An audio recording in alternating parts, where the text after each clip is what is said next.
அனைவருக்கும் வணக்கம். என்னோட பேர் டாக்டர் யமுனா, ராஜபாளையம் சட்டமன்ற தொகுதி, விருதுநகர் தென்மேற்கு மாவட்டம். எங்களோட பொதுக்குழுக்கு நாங்கள் வந்திருக்கோம். எங்களுக்கு ரொம்ப சந்தோஷமா இருக்கு. இன்னொன்று என்னன்னா, நாங்கள் அடுத்தபடியாக நாங்கள் என்னென்ன நகர்வுகள் எடுக்க போறோம், தளபதியோட உத்தரவுப்படி நாங்கள் என்னென்ன வேலைகள் செய்ய போறோங்கிறது இந்த நேரத்தில் தீர்மானம் எடுக்கப்படும்.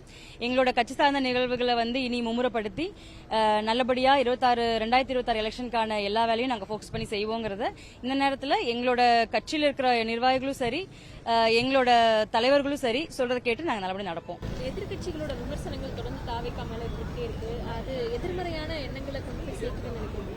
இல்ல, கண்டிப்பா கிடையாது. விமர்சனங்கள் எல்லார் மேலேயே வைக்கப்படுறதுதான்.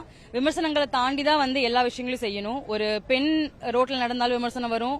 அதே சமயத்துல எந்த ஒரு விஷயமா இருந்தாலும் விமர்சனங்கள் வரும். விமர்சனங்களை தாண்டி தான் எல்லா விஷயங்களும் வரணும். நாங்க ஒரு மாற்று சக்தியா வருவோம்னு வரும்போது எந்த விமர்சனம் தாண்டி நாங்க செயல்படுறதுக்கு ரெடியா இருக்கோம். கரூர் சம்பவத்தை தொடர்ந்து இது முதல் முறையா பேச போறாங்க. என்ன மாதிரியான எதிர்பார்ப்புகள் இருக்கு? அவர்களுடைய ஸ்பீச்ல என்ன மாதிரியான விஷயங்களை எதிர்பார்ப்பு?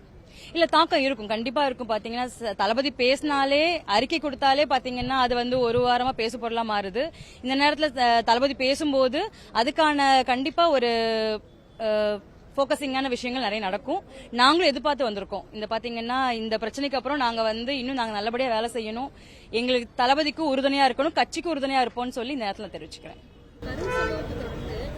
நிறைய விஷயங்கள் பேசப்படுது. அது தாவேக்காவை கீழே தள்ளிடுச்சு, தாவேக்கா இனிமே மீண்டு வராது அப்படின்ற மாதிரியான விஷயங்கள் இருக்குது. அதுக்கப்புறம் தொடர்ந்து செயல்பாடுகள் அதிகரிச்சிருக்க மாதிரி பாக்குறோம். என்ன விஷயங்கள் நடந்துட்டு இருக்கு? இல்ல, நாங்க எங்களோட வேலைகளை முன்னாடி பண்ணிட்டு தான் இருக்கோம். இன்னும் வேலைகளை அதிகப்படுத்தியிருக்கோம். நிறைய நிர்வாகிகள் போடுறதுல இருந்து செய்யறதுல இருந்து எல்லாத்துக்குமே தனித்தனியா பிரிவுகள் பிரிச்சு விட்டு நிர்வாகிகளை போக்கஸ் பண்ணி கொண்டு வரணுங்கிறதுல இந்த நேரத்தில் கொஞ்சம் செலக்டிவா வேலை பார்க்க ஆரம்பிச்சிருக்கோம்.